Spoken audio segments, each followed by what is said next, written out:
आप सभी को मेरा नमस्कार। विश्व के इतिहास में मेसोपोटामिया से जुड़े हुए टॉपिकों पर हम इस समय चर्चा कर रहे हैं और मेसोपोटामिया की सभ्यता अगर हम बात करेंगे तो कुल मिलाकर ये एक मिश्रित सभ्यता है और 4 सभ्यताओं का संयुक्त रूप है, जॉइंट रूप है। पहले हम बात करते हैं सुमेर की सभ्यता, दूसरा हम बात करते हैं बेबीलोन की अक्कादियन सभ्यता, तीसरा हमारे पास आता है असीरियन सिविलाइजेशन और फिर हम कैल्डियन साम्राज्य की बात करते हैं, ये कैल्डियन सभ्यता की बात करते हैं। तो कुल मिलाकर मेसोपोटामिया की सभ्यता 4 सभ्यताओं का मिश्रित रूप है और इसमें आज जो हम समझने वाले हैं वो है सुमेर की सभ्यता को।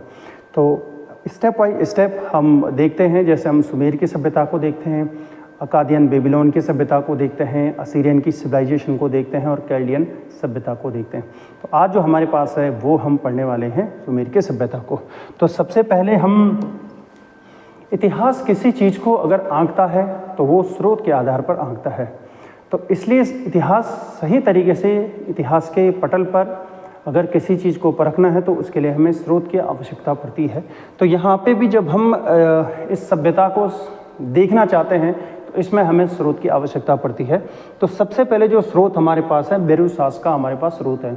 ये मार्दुक जो मंदिर हुआ करता था, मार्दुक यानी बृहस्पति को कहा जाता है और जो ज्ञान और विज्ञान के देवता हैं, उस मंदिर के ये पुजारी हैं और कैल्डियन साम्राज्य के टाइम पीरियड के हैं। तो कैल्डियन साम्राज्य के टाइम पीरियड में मार्दुक के पुजारी हैं जिनके द्वारा बेबीलोन का इतिहास लिखा गया।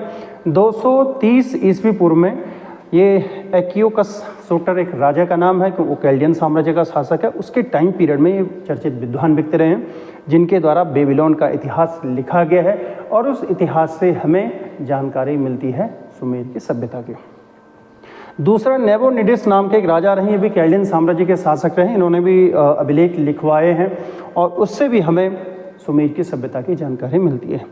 तीसरी बात करें पुरातात्विक साक्ष्यों की, वर्ष 1929 में जो बुली एक वैज्ञानिक रहे हैं उनके द्वारा उर नगर का उत्खनन किया गया और उत्खनन के बाद जो राज समाधि थी, राजाओं की जो समाधियां थी, उन समाधियों से इन्होंने अवशेष प्राप्त किए और जो कोष था उस कोष से भी समकालीन इतिहास की इन्होंने जानकारी दी है।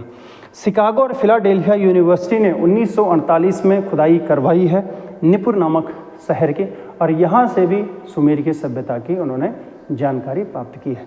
तो ये थे हमारे पास स्रोत सुमेर की सभ्यता के। अब हम देख लेते हैं समकालीन समय में कौन कौन से शहर रहे हैं। उर की बात करेंगे, उर कस्बा या शहर रहा है, किस है, निपुर है। निपुर कुल मिलाकर सबसे इस टाइम पीरियड में सबसे इम्पोर्टेंट रहा है।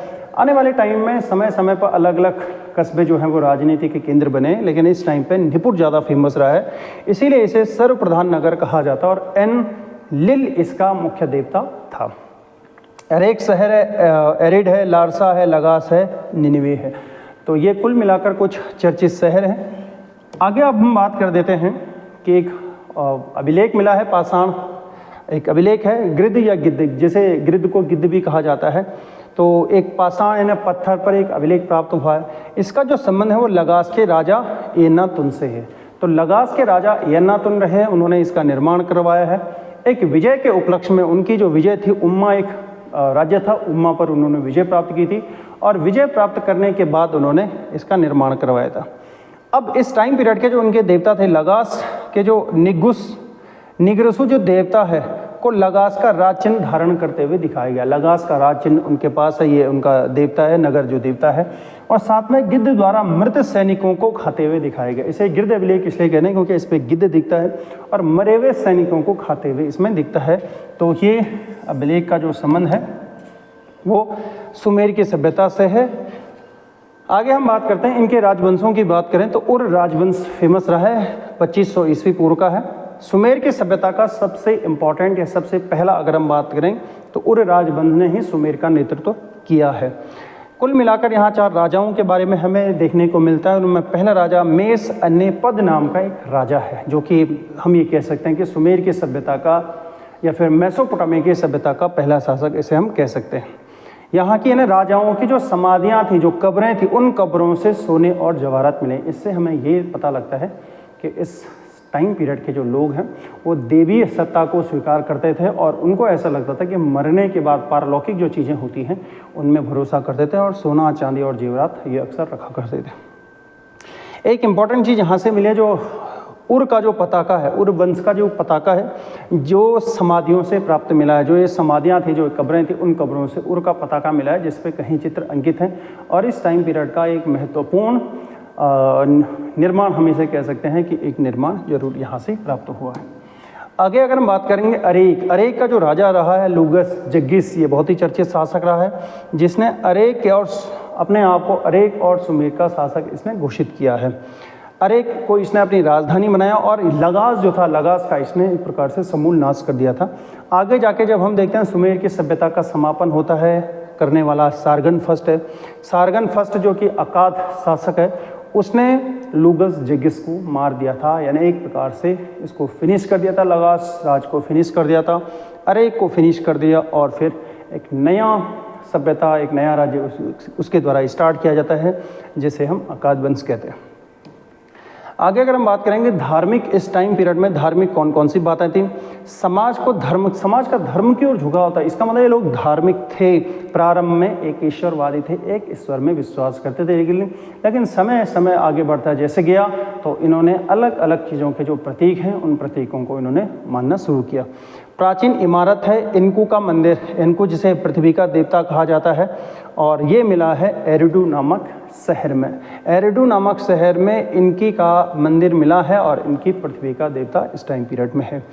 एनलिल जिसे निपुर का नगर देवता भी कहा गया और मृत्युलोक का ये राजा मानते थे।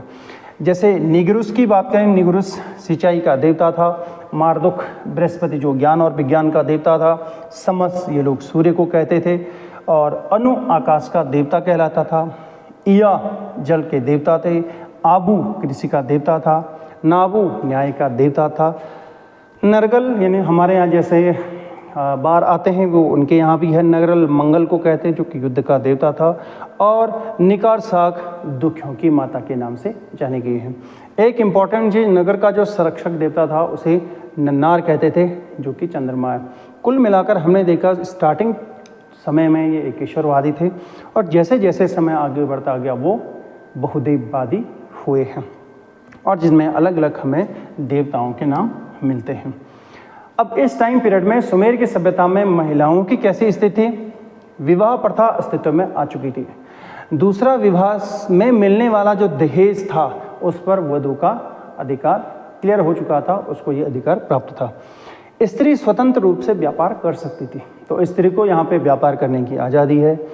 ये इसके यहाँ पे ऐसा दिख रहा है कि महिलाओं को लाभ है, महिलाओं को इस सभ्यता में बेनिफिट मिला है, लेकिन कुछ कमियां भी हैं। जैसे माँ बनने से इनकार करने पर उसे पानी में डुबो के मार दिया जाता था। देवदासी प्रथा समाज में मौजूद थी। पुरुष के लिए व्यभिचार माफ था परंतु स्त्री के लिए मृत्युदंड था। पुरुष तो व्यभिचार कर सकता है लेकिन महिलाओं को प्रतिबंधित किया गया था। विशिष्ट परिस्थितियों में मनुष्य या पुरुष जो है अपनी स्त्री को बेच सकता था। तो शुरुआती समय में हमें अच्छी चीज़ें दिख रही हैं लेकिन महिलाओं के लिए यहाँ पर बुरी चीज़ें भी देखने को मिले। तो कुल मिलाकर एक एवरेज के तौर पे देख रहे हैं, महिलाओं के कुछ मामलों में महिलाओं को अधिकार हैं तो कुछ मामलों में महिलाओं के अधिकार छीने भी गए हैं या महिलाओं को रोका गया है। तो इस प्रकार से ये टॉपिक था हमारे पास सुमेर की सभ्यता। ये हमारा सुमेर की सभ्यता से जुड़ा हुआ पहला भाग था जिसमें हमने समझने की कोशिश की महिलाओं की स्थिति को और धार्मिक उनका जीवन है उसको समझने की कोशिश की। अरेक के शासक लूगस जग्गिस को समझा, उर्वंश को देखने की कोशिश की, पाषाण देखा, प्रारंभिक कस्बों को देखा और इसके हमने स्रोत को देखा। तो आज फिलहाल इस वाले टॉपिक में इतना ही, फिर आपसे मुलाकात होगी। लेकिन आपसे मैं रिक्वेस्ट करता हूँ आप इस चैनल को लाइक करें, शेयर करें और सब्सक्राइब करें। Thank you.